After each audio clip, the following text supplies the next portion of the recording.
sendiri sih sebenarnya lagu ini pengennya tuh jadi wake up call buat teman-teman yang lagi, terutama cewek lah. Tapi gue nggak bisa sebut cewek juga karena ada cowok-cowok juga yang jadi korban toxic relationship. Udah di brainwash atau udah kena manipulasi dari pelaku toxic ini. Kayak misalnya, ya lu kalau gue tinggalin siapa lagi mau sama lu kayak gitu. Ya, lu cuma gue doang lah yang sayang sama lu gitu. Ini orang batu banget ya, bucin dibilangin. Udahlah gue aja yang jadi cowok lu lah. I can be your man, I can treat you better than him. Gue 2 tahun casting iklan itu gak ada yang dapet men. Jadi udah muter-muter seluruh Jakarta, naik motor dari Tangerang gitu kan. Itu gak ada yang dapet. Jadi memang sekejam itu dunia entertainment. Bahkan gue pernah nih kan dulu kalau misalnya casting ada kamera namanya camcorder gitu lah ya. Camcorder ya. Jadi kalau di shoot nih direkam tuh ada merah-merahnya kan. Iya. Nah gue pernah tuh waktu itu karena mau casting itu dia bilang udah direkam tapi gak ada merah-merahnya. Jadi kayak cuma formalitas gitu.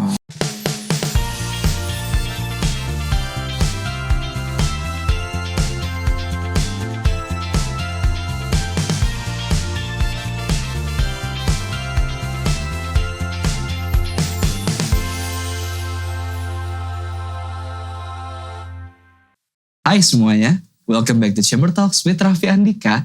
Dan seperti biasa, kalau sudah mode host seperti ini, artinya gue udah kedatangan teman yang sebenarnya yang satu ini tuh gue dulu sering lihat warawiri di layar kaca.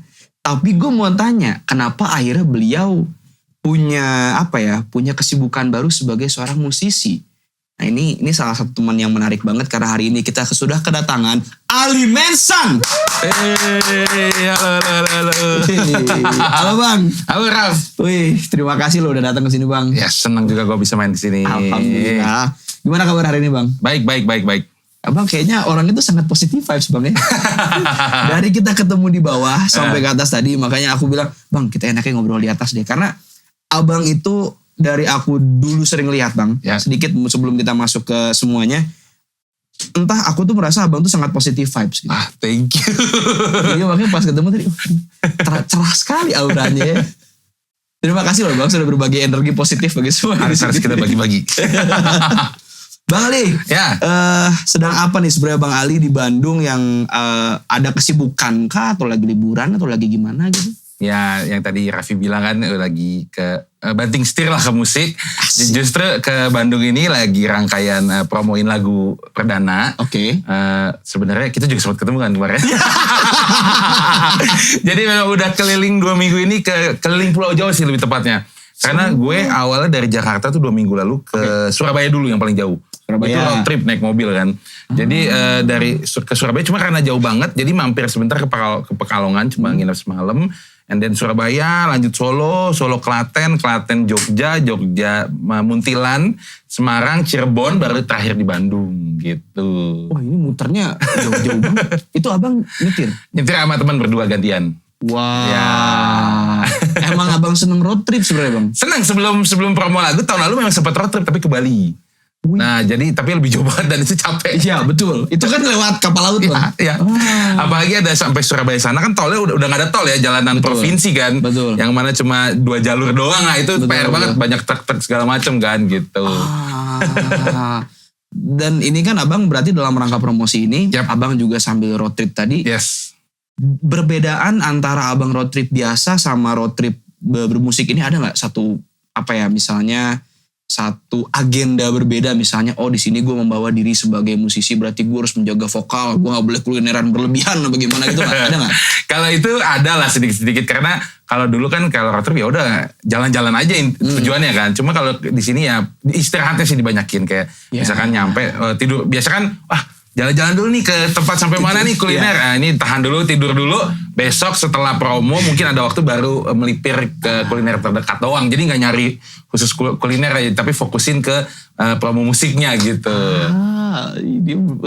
Karena beda loh. Jadi maksudnya teman-teman cerita semua mungkin ada yang kalau kalian mengalami apa yang kami alami tour promo sebagai musisi, itu memang kita harus menjaga suara. Bener. Karena kan sehari kita bisa nyanyi lagu yang sama berkali-kali. I feel you. Itu dia. Bang, tapi Abang kan sekarang lagi dalam rangka mempromokan debut single nih. Yes. Kita tepuk tangan dulu dong. I can be your man. Thank you. Aku ada beberapa pertanyaan pribadi yang aku mau sampaikan kepada Abang. Mungkin aku buka yang pertama adalah, kenapa akhirnya menjadi musisi? Karena kita tahu abang sebagai aktor nih salah satunya gitu. Kenapa ya? Mungkin balik lagi sih. Sebenarnya kecintaan utama gue tuh di musik awalnya. Sebelum benar-benar terjun ke dunia acting atau entertainment tuh dari dulu memang suka nyanyi. Dari zaman SMP, SMA, udah ketahuan lah umur gue udah 24 tahun yang lalu suka nyanyi. Jadi that's why ya cuma kan dapat pintu rezekinya di dunia acting ya. Oke. Ya kita nggak nolak rezeki lah. Jadi dijalanin aja dulu sambil tetap bernyanyi di rumah dan kamar mandi gitu. Karena memang masih malu-malu lah kayak dulu kan belum ada wadah ekspresinya. Terus juga masih belum percaya diri. Kemampuan vokal juga masih biasa banget dulu. Makanya yaudah deh latihan dari rumah sendiri segala macem. Sampai udah terjun ke dunia acting. Terus akhirnya beberapa tahun terakhir kayaknya mau serius ini gitu kan. Sampai bikin cover-cover lagu. Terus juga ya dari rezeki di dunia acting bisa bikin studio mini. Bisa equip peralatan yang lebih proper lah untuk rekaman di rumah, home recording gitu-gitu kan. Jadi diseriusin cover musik. Ternyata ketemu sama produser musik gue saat ini, NSG. Nah, Doi yang bilang, oh kapan lagi dah umur makin tambah kan, dah langsung make it happen lah gitu. Ya udah kita bikin bareng lagunya, jadi 6 lagu, kita rilis yang pertama dulu ini gitu. Udah ada 6 bang? Yes. Ini menarik nih, menarik. Terus dari 6 itu kenapa akhirnya I Can Be Your Man bang yang abang putuskan untuk rilis duluan? Sebenarnya waktu itu sih diantara, jadi I Can Be Your Man ini sebenarnya ada lagu kedua yang kita ciptain waktu itu. Oke. Tadinya mau lagu pertama nih jadi single pertama. Cuma setelah didengar kok lebih asik I Can Be Your Man ya. Begitu dengan genre R&B juga. Sebenarnya mostly 6 lagu gue ini gak R&B semua. Jadi ada pop. Sebenarnya benang merahnya pop lah semuanya lah. Cuma ada variasi pop group segala macam, pop ballad. Cuma kita pilih kayaknya ini asik nih. Lebih bisa buat chill lah. Dan memang lagunya ada pesan yang mau kita sampaikan gitu di I Can Be Your Man ini gitu. Pesan apa bang kalau boleh tahu tuh? Yang jelas bukan pesan Batagor ya. Bukan. Mentang-mentang di Bandung Betul. kita bisa di Batagor.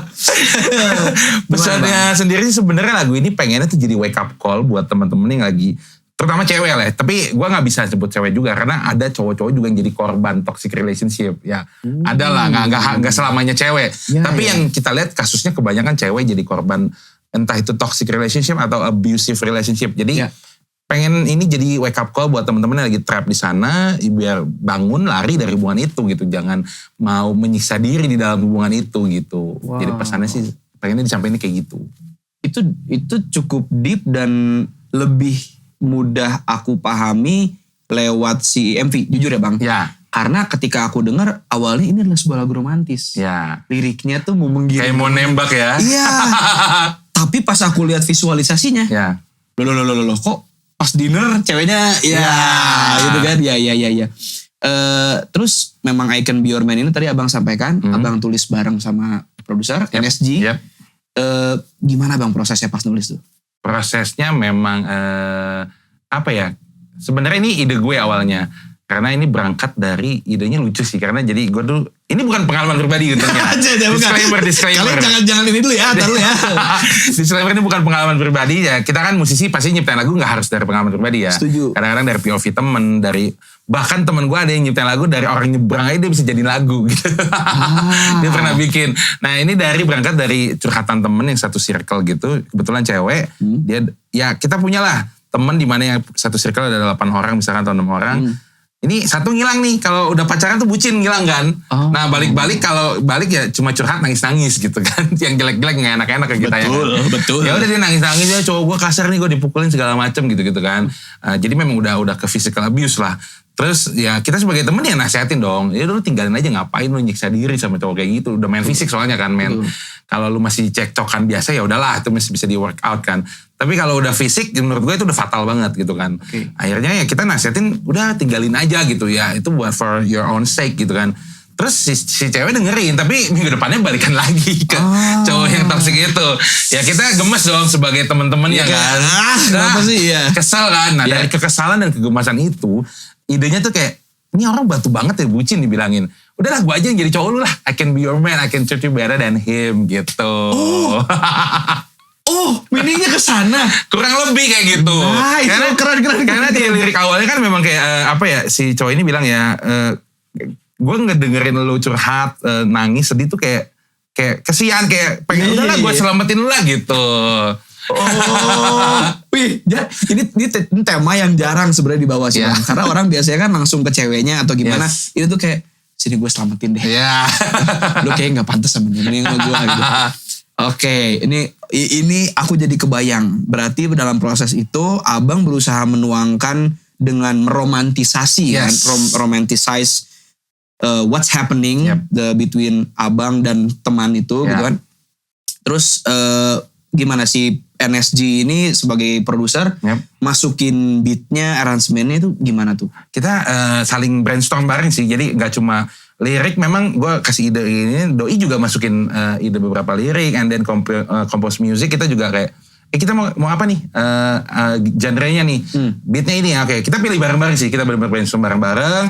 Cuma setelah proses rekaman selesai, memang post productionnya, mastering mixing ya, gue serahin ke NSG sebagai produser gitu. Oke.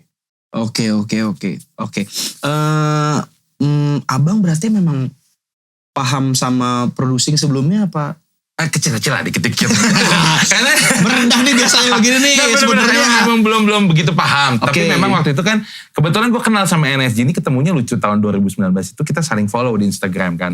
Gue juga tahu dia, karena NSG ini ya kalau kalian tahu, Doi itu menurut gue sudah sangat kawakan di bidang musik ya. Udah bergelut di dunia musik itu kayak 20 tahun lebih lah. Nah Doi itu pernah sekolah di UK, pernah rilis single di UK juga, cuma dia tuh yang gue kagum dari NSG ini, dia tuh punya visi di mana dia balik lagi ke Indo, dia pengen bagi-bagi ilmu ke teman-teman di Indo gitu. That's why 2020 waktu pandemi dia bikin satu grup Discord. Nah gue di-invite, itu isinya tuh kayak musisi-musisi pop R&B hip hop waktu itu lebih banyaknya. Nah dia sharing skill di sana tentang music producing segala macem. Gue juga memantau dikit-dikit lah. Nah di sana tuh dia banyak bagi ilmu. Nah menurut gue dia keren banget. Nah abis itu dari grup Discord itu dia suka ngelihat coveran gue, nah dia bilang, udah lu serusin aja kapan lagi, Make It Happen aja ke rumah gue, kita bikin lagu gitu. Wow. Oh nice. Berarti udah lama sebenarnya kenal ya? Udah cukup lama. Oke. Mungkin kita bisa geser sedikit ke video ini Bang, MV. Aku dengar kabar abang juga ikut dalam proses menciptakan konsep dan lain-lain gitu, betul Bang? Iya benar.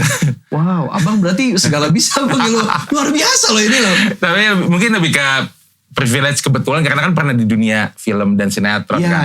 Jadi gue pun memantau lah kayak cara kerja gimana directing, beberapa departemen. Terus kebetulan juga gue memang suka fotografi, videografi. Jadi sempat mempelajari editing. Jadi bisa, kalau director itu kan nggak harus semuanya bisa lah. Tapi dia bisa manage masing-masing departemen kan. Jadi ya gue plus juga karena untuk mengepres budget sebenarnya.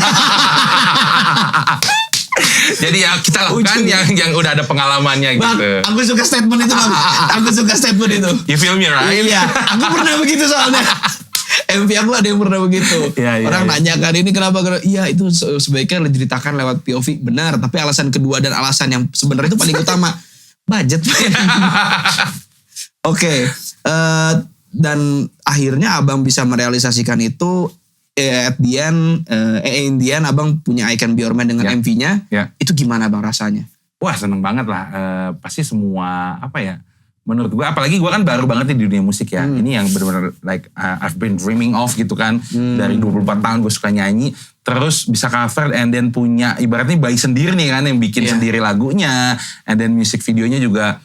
Selain memang budget tapi kayak... Ngerti gak sih, kita kan bikin lagu nih. Aku paham. Kita tahu dong gimana visualnya, kayak kita mau kayak gimana nih biar bisa representasiin lagunya. Itu tuh kayak ada kepuasan tersendiri. Jadi kayak ngelakuin semua itu ya seneng karena emang kita suka gitu kan. Gitu.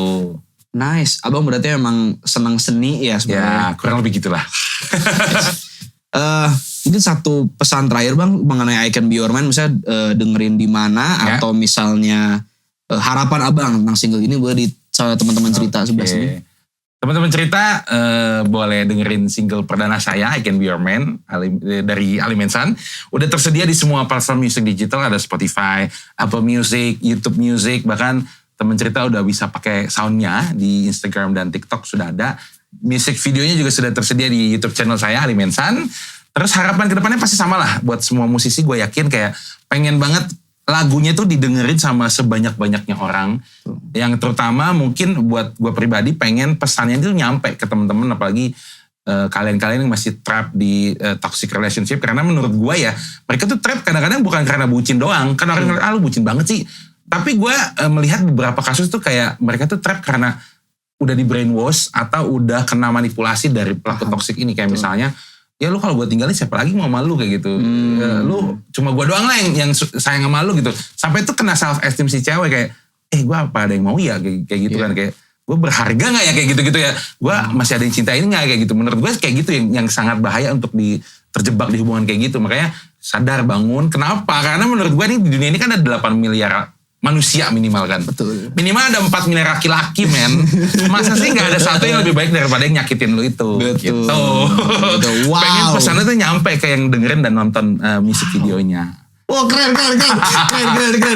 Dari sebuah lagu R&B yang kita denger enak, nyaman didengar, easy listening, itu sedip itu. Goks Ali Wersan, Goks.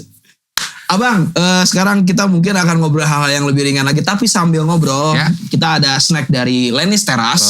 Mantap nih kayaknya nih. Thank you Lenis. Jadi ada snack di sini, cemilan-cemilan yang original bang. Nih. Ini yang pedas. Nah ini favorit aku yang ini. Ini yang manis.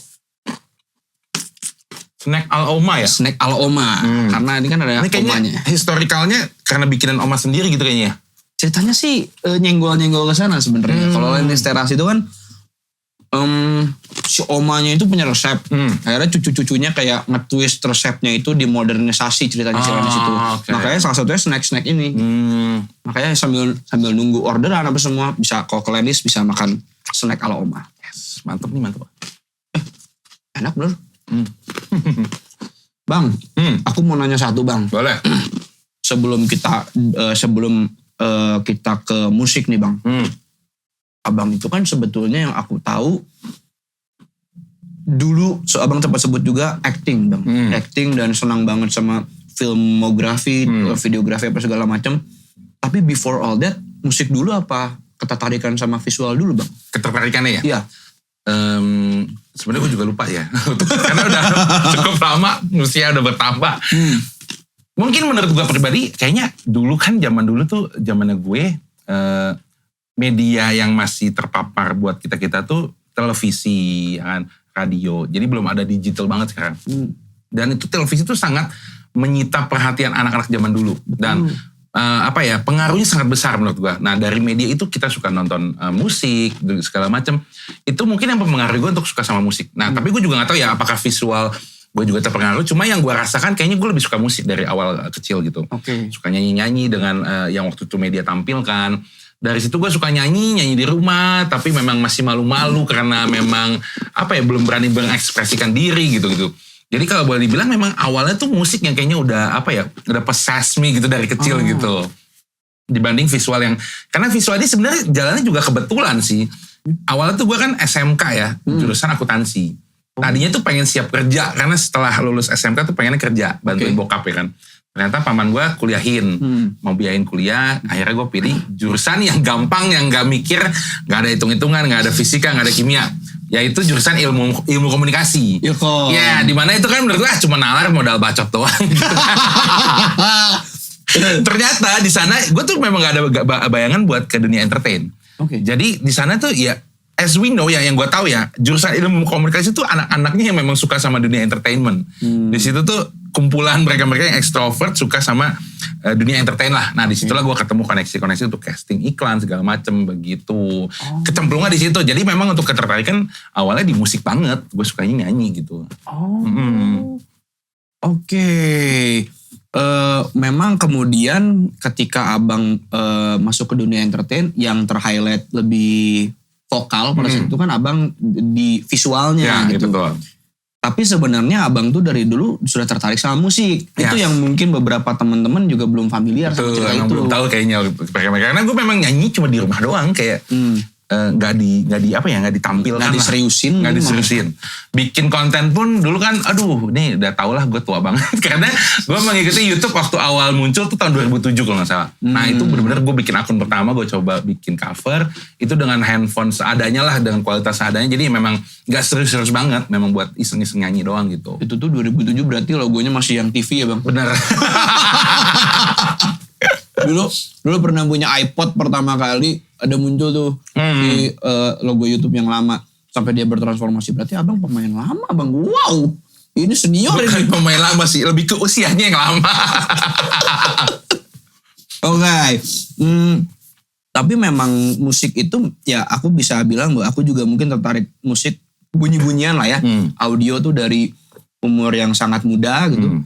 Tapi kemudian ada beberapa fase di mana aku merasa secara teori musik itu membosankan. Aku pernah ada di fase itu. Karena anak kecil les piano kan ingin makan kentang sosis doang gitu kalau ke tempat les. Abang pernah belajar musik terus mengalami fase itu nggak? Jujur memang gue tuh nggak apa ya, kayak orang tua tuh nggak tahu sebenarnya gue mau passionnya di mana, makanya kayak nggak diarahkan. Jadi gue memang mostly kebanyakan memang menikmati dan mencoba belajar sendiri. And then gue pernah sih waktu kuliah tuh coba ambil tes les vokal gitu kan. Untuk musik sendiri, untuk musiknya sendiri gue cuma kayak latihan main gitar sama sepupu gue, itu pun gak didalemin, kayak cuma basic chord doang. Terus piano juga sempet les sendiri sama temen, sebenarnya cuma sama temen doang belajar gitu. Itu pun basic chord doang, jadi gak diperdalam, bener-bener kayak ya udah gue nggak full. Makanya gue tuh masih belum pede sebenarnya karena belum terasa banget.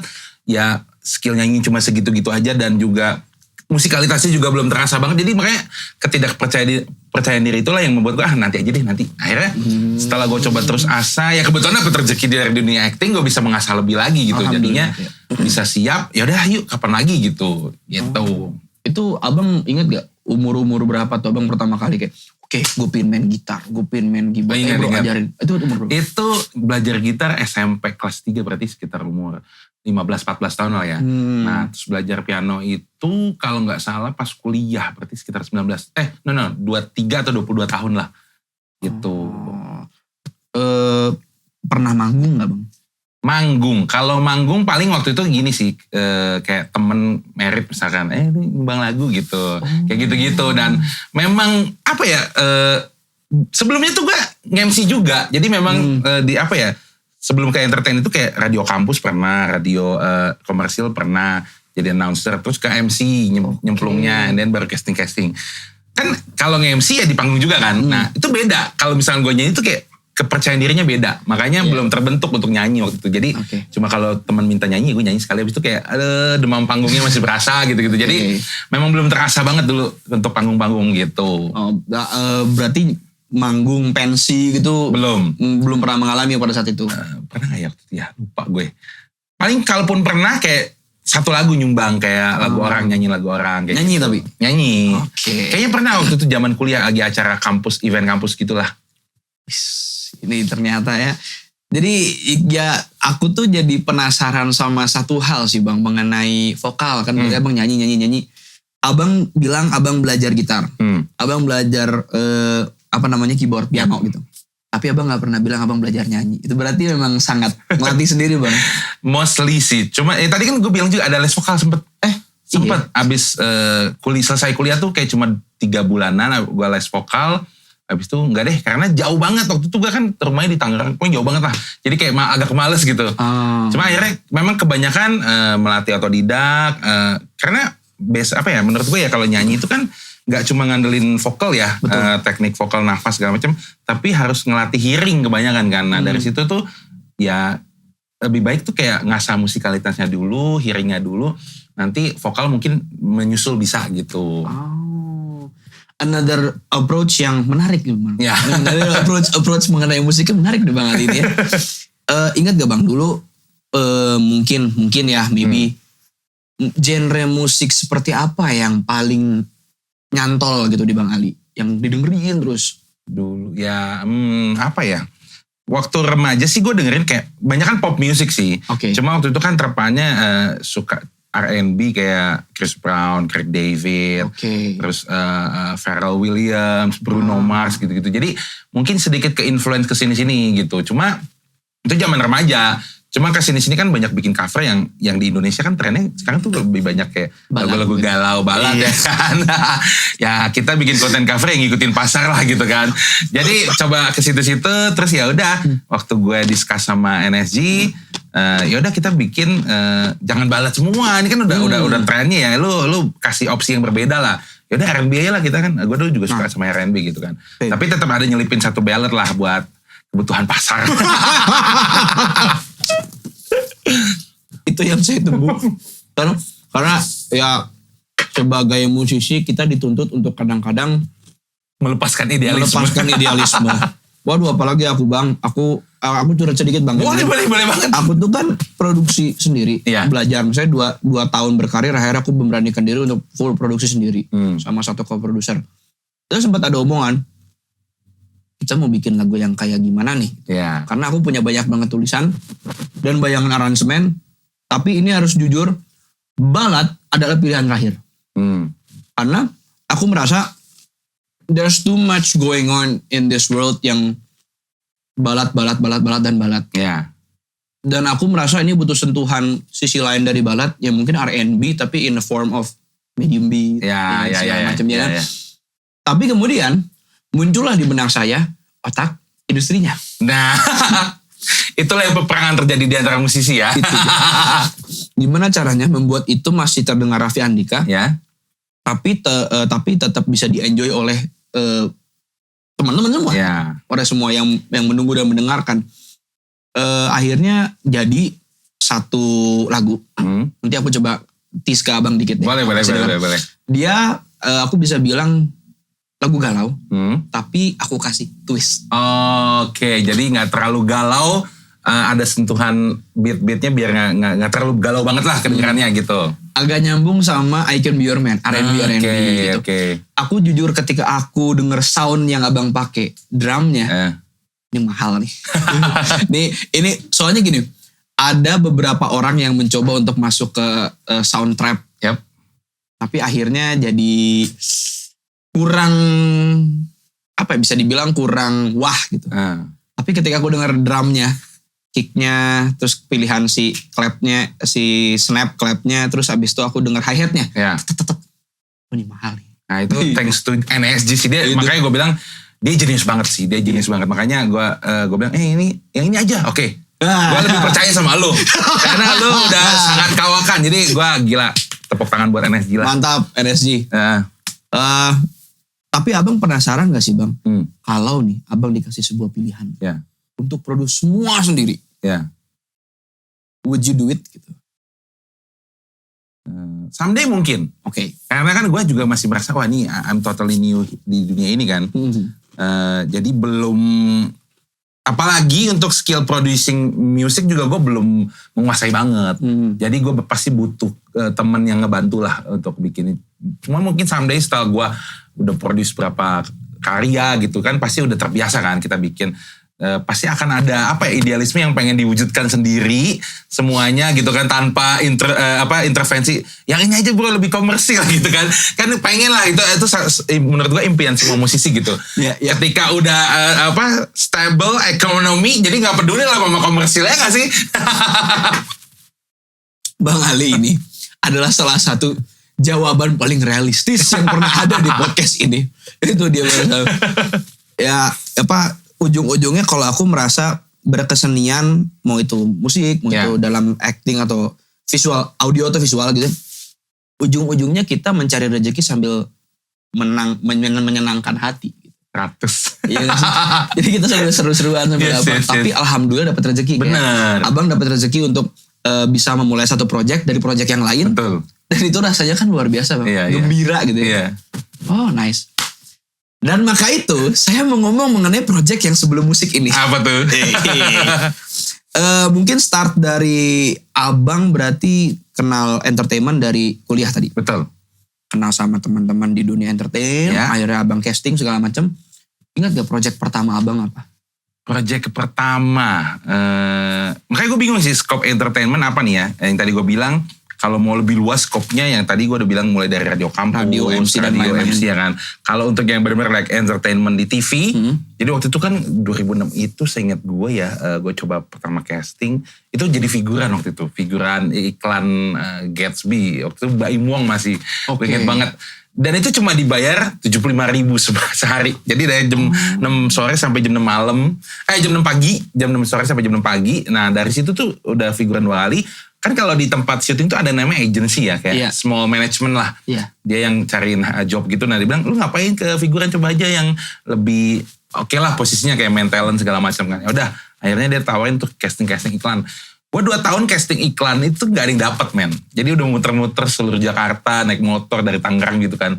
Itu gak ada yang dapet. Jadi memang sekejam itu dunia entertainment. Bahkan gue pernah nih kan dulu kalau misalnya casting ada kamera namanya camcorder gitu lah ya. Camcorder ya. Jadi kalau di shoot nih direkam tuh ada merah-merahnya kan. Iya. Nah gue pernah tuh waktu itu karena mau casting itu dia bilang udah direkam tapi nggak ada merah-merahnya, jadi kayak cuma formalitas gitu.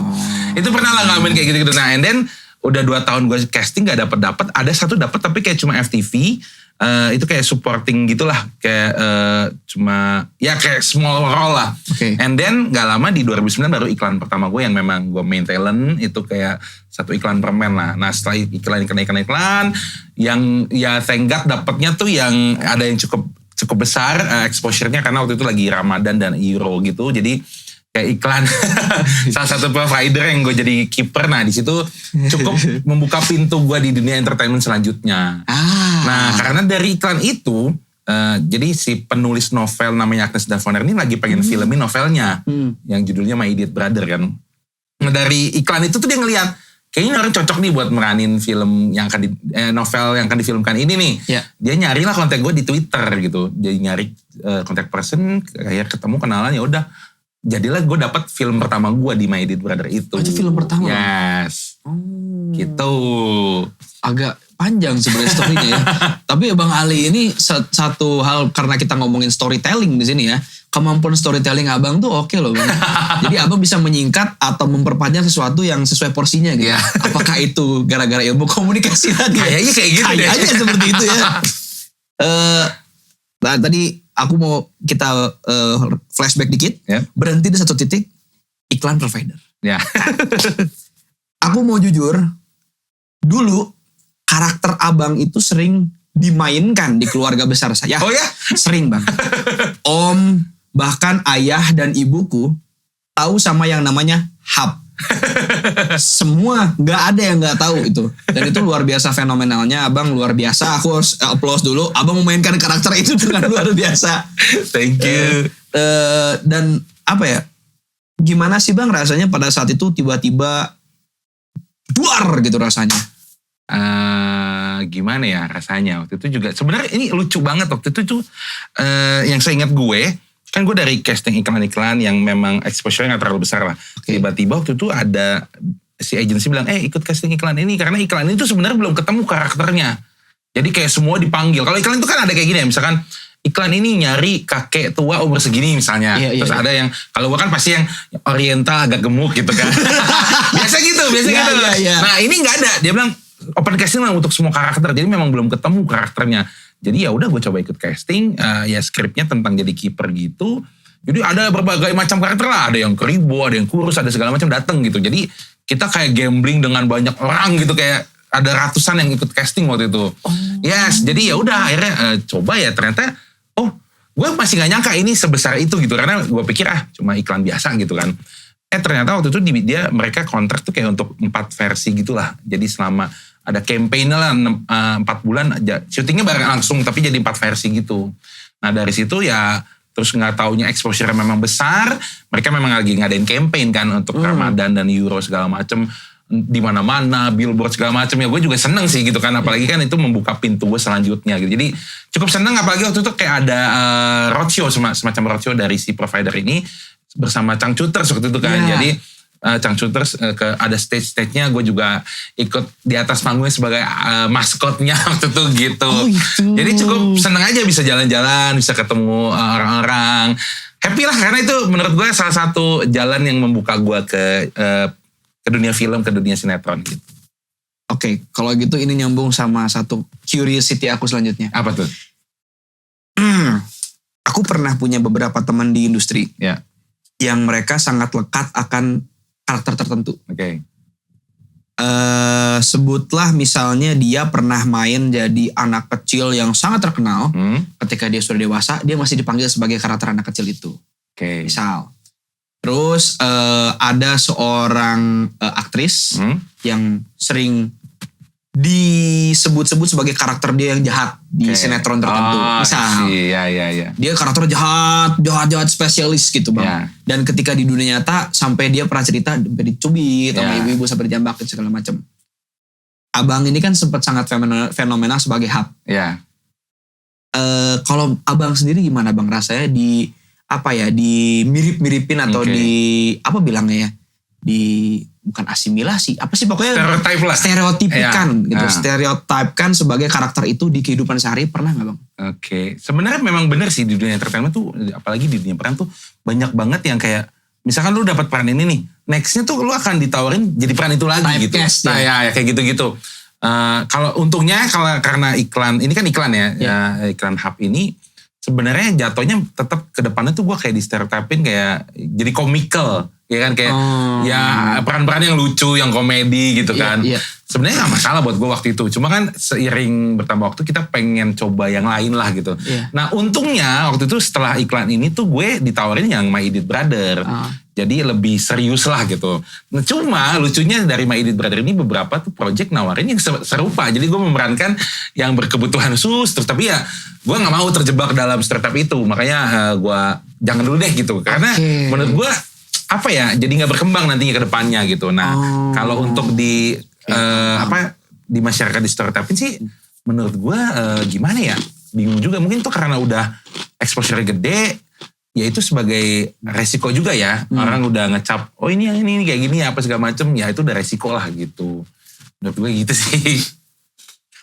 Satu deh bang, Ya. aku mau jujur. Di buku, Hmm. aku kan dapat jadwal abang kesini tuh beberapa hari yang lalu. Waktu kita papasan di Cirebon itu secara tidak sengaja, aku udah tahu abang mau ke sini gitu. Oh gitu. Sebetulnya. Dan aku cerita sama ibuku, aku dekatkan sama ibu, aku cerita. Ibuku browsing, siapa aja yang mau datang gitu, siapa tahu kan ini segala macam. Ketika lihat abang, Dek, kenapa bu? Abang.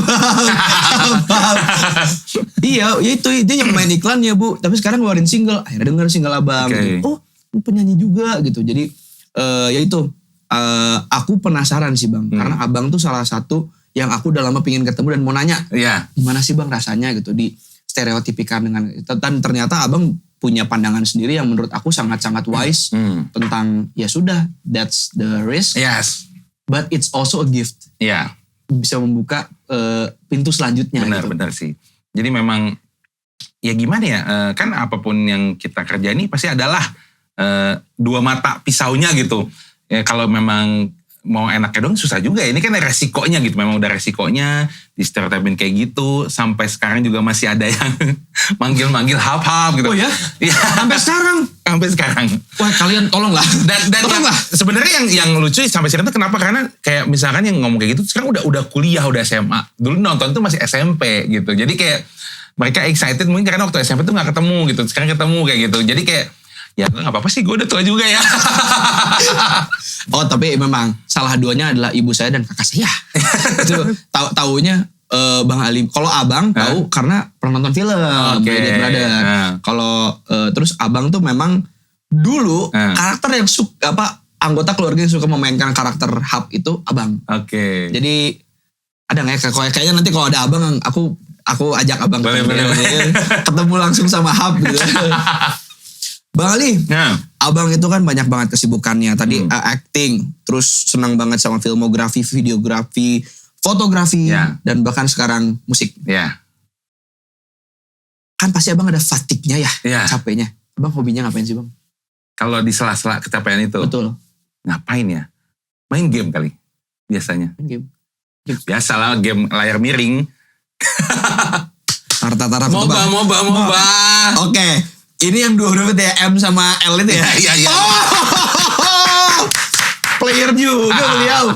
Rank apa bang? Udah Under 42. Wow. Pernah ini gak bang? Pernah Glory gak? Glory pernah. Pernah Glory? Iya. Itu setidaknya kalau aku kan sekarang main belum nyampe Adar. Aku tuh udah gak main sebulan lebih. Nah, Karena beberapa... bener-bener gue juga udah gak main karena ya kita lagi ngurusin inilah. Betul. Ya. Itu bang, itu Ya. menyita banget kan? Banget. Itu, kalau main nih ya yang ada nanti keteteran semuanya gitu. Setuju, Ya, setuju. ya. Belum kita harus menghadapi, saya harus jujur ya. Toksik beberapa orang di sana. Saya harus jujur. Aku sama teman ada yang setiap malam main, akhirnya kayak kita vakum dulu karena capek. Kita punya tanggungan yang kayaknya toksik ini lagi disturbing buat kita. Kita lagi tidak bisa menghadapi. Oke, selain game gitu ya. Ada atau aduh, sebenarnya Mobile Legends tuh menarik tapi mau dibahas. Jadi malah segmen nanti game ya. Mobile Legends dulu ya sebentar. Boleh. Mobile Legends. Berarti abang main terus gitu pada saat itu? Kalau kalau memang lagi waktu senggang tuh gue bisa main sampai 6 jam, 5 jam begadang lah dari ya gue kan biasanya tidur memang jam 3 pagi, jam 4 pagi ya. Itu pernah main Mobile Legends sampai jam 8 pagi, jam 9 pagi main. Jadi wah gue bilang ini udah keterlaluan nih game. Pernah uninstall tapi install lagi. Tapi memang ini parah nih game nih ya. Ibaratnya love and hate relationship ya udah aduh anjir ini nyita waktu tapi kangen gitu. Karena jujur kayak lagi capek nih kayak kemarin jalan-jalan Pulau Jawa gue malam pengennya main Mobile Legends habis itu tenang bisa tidur main kayak gitu. Iya. Gitu lah. Yang nyebelin adalah kalau kita lagi begadang lustrik. Nah, nggak bisa tidur. Terus tidurnya tuh kayak anjir sekali main sekali lagi menang nih. Kalah lagi. Aduh ampun, bener-bener deh.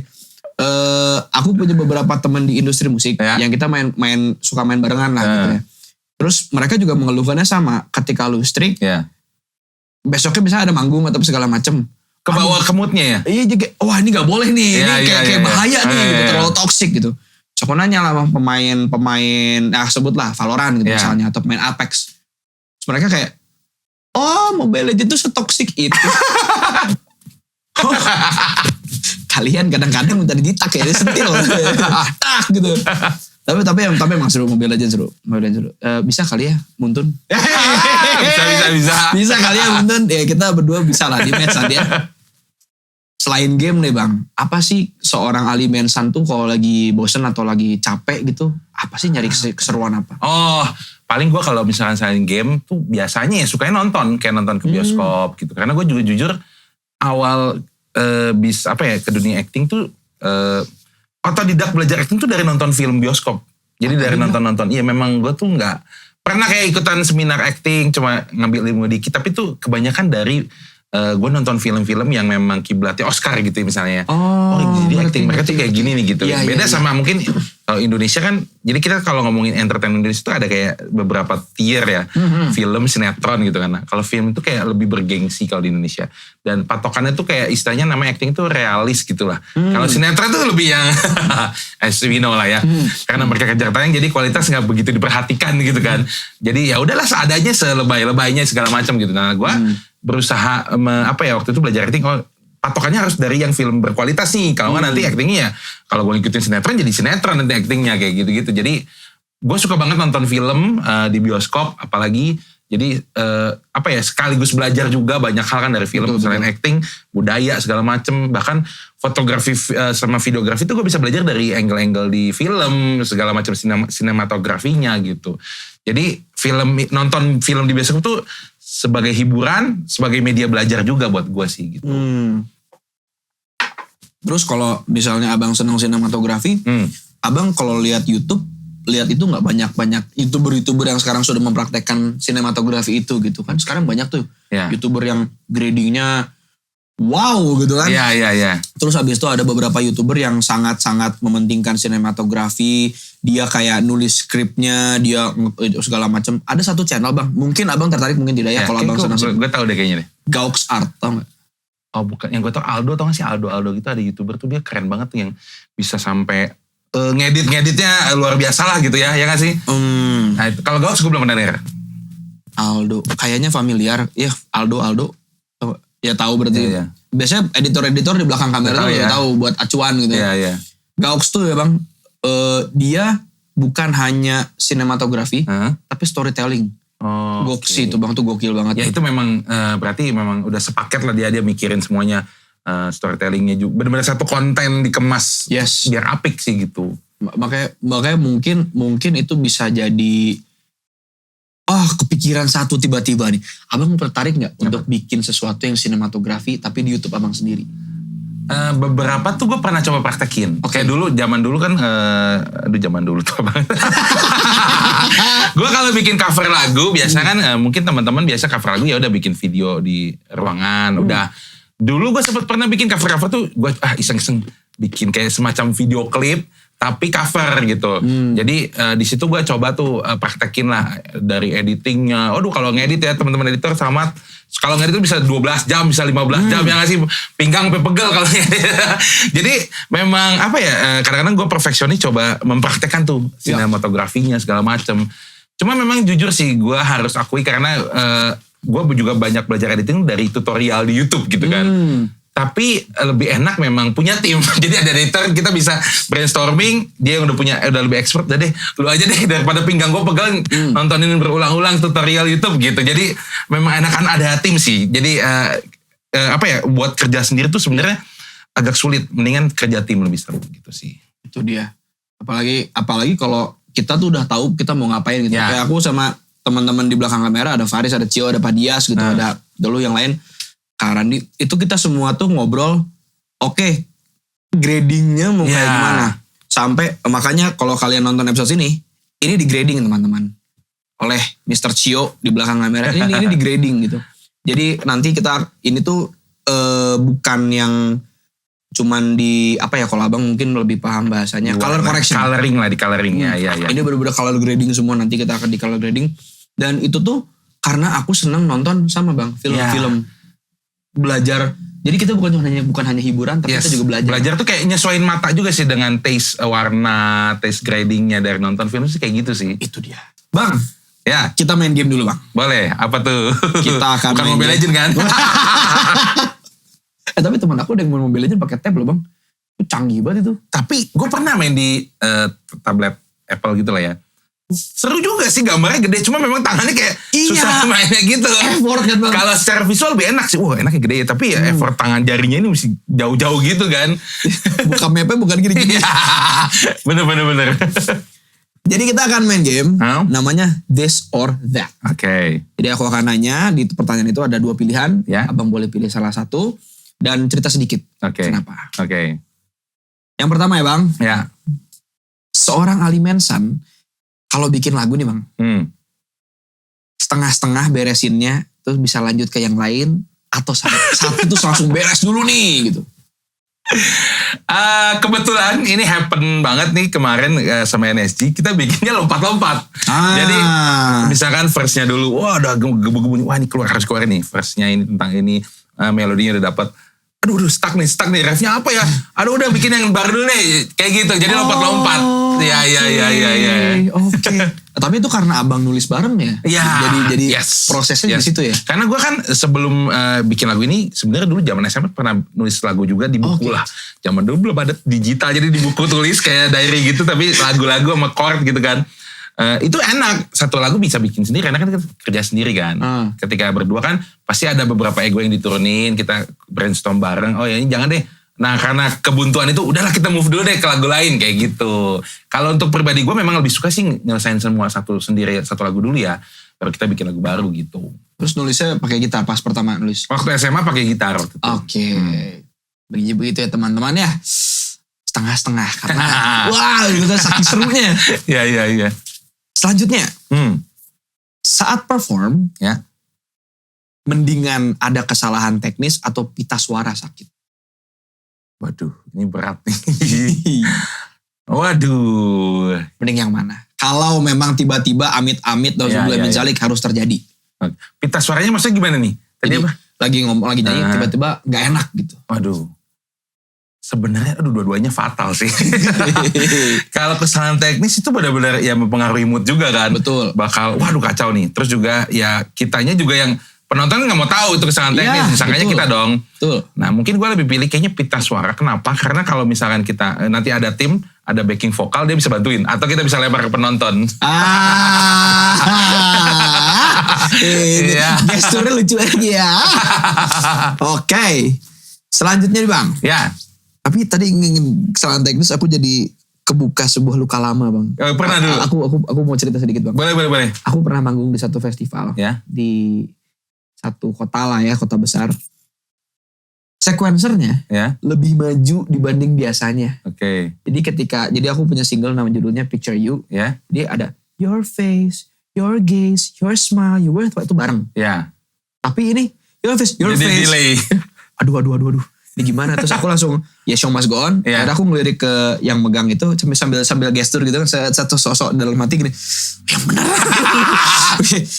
Itu gimana itu? Akhirnya dia matiin sequencer. Full aku main tanpa sequencer. Oke. Karena biasa lagu itu harus pakai sequencer buat hidup kan. Ya. Tapi itu yang penting dari latihan. Ya. Jadi kita tahu harus rame, harus apa segala macam. Betul. Nah itu ya yang ngeselin gitu lah kalau kayak gitu. Yang pasti yang penyanyi yang jadi kena sasaran penonton. Penonton kan nggak tahu di belakangnya ini teknisnya siapa nih. Ya ini jelek lah yang dijelekin kita jadinya kan. Aja kan itu panggung atas nama siapa? Itulah. Baiklah, itu pernah kejadian ini deg-degan. Lanjutnya bang. Ya. Menarik pertanyaannya. Jadi penyanyi R&B tapi kurang laris atau penyanyi rock tapi laris manis? Aduh. Ini baliknya UUD nih kayaknya. Aduh, apa ya? Waduh, penyanyi rock tapi laris ya. Kayaknya penyanyi rock laris terus dapat duitnya kita balik ke R&B lagi. Seperti halnya beliau dapat rezeki untuk yang sekarang dari proyek sebelumnya. Oh, Bang Ali ini bisnismen ya. Jadi lumayan ya, memang kan dunia musik itu harus, ya namanya musik ya harus berbisnis juga nih di musik. Harus punya skill bisnis juga buat musisi-musisi. Betul, bukan cuman untuk promotion, tapi ketika kita bikin itu ya tadi industri segala macam. Ya. Tapi ya aku senangnya tadi memutarkan dana yang dipunyai gitu ya. Satu ke yang lain. Keren. Bener. Penyanyi rock terus habis itu ada lucu. Selanjutnya. Balikan sama mantan atau cari yang baru? Waduh. Balikan sama mantan, ini tergantung sih sebenarnya. Balikan sama mantan apa cari yang baru ya? Kayaknya balikan sama mantan kali ya.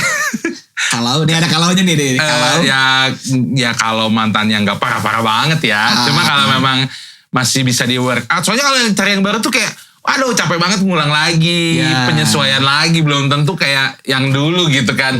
Udah ngertiin kita, takutnya gitu doang kalau yang baru. Ingat kata Donna Maula. Apa tuh? Satu perkenalan, 2 pendekatan, apa kau bosan? Katanya gitu. Itu kata-kata 3 kata itu tuh kalau buat aku yang sempat lagi bergejolaknya masa muda nih bang gitu. Itu bener sih bang, fatigue gitu ada kayak capek men. Aduh ya itu balik lagi sih, karena gue juga udah ngerasain udah tua ya, kayak buat ngulang baru tuh kayak ngabisin waktu lagi, mendingan adalah yang udah pasti aja yang lama udah ngerti lah gitu. Oke, berarti yang udah fix saya lah. Ya. Gitu. Selanjutnya, Luoyi atau Amon? Luoyi dong. Itu sebenarnya udah gampang. Udah pernah top Indonesia soalnya Luoyi gue. Wow, pernah bang? Pernah. Luar biasa. Waktu dulu rajin-rajinnya main. Ya, pas yang sampai jam 8 pagi gitu. Soalnya di sini ada pertanyaan tulisannya Balmond atau Esmeralda. Waduh, Balmond Esmeralda. Kalau Esme lah kayaknya. Esme. Dia ada magic-magicnya soalnya. Aku top lokalnya pakai Esme. Oh gitu. Aku Esme XP. Berarti lu apa nih main XP? Kalau nggak XP, MM. Oh, oke. Mainnya 2 kan biasanya kan. Tapi sejauh ini alhamdulillah Oro. Sejauh ini. Oh, feeling lah pokoknya. Feeling gitu. Oke. Kadang-kadang malah yang nyisa apa. Ya. Tapi kalau kita main sama public di Mobile Legend, yang nyisanya apa tuh biasanya yang paling tinggal. Iya.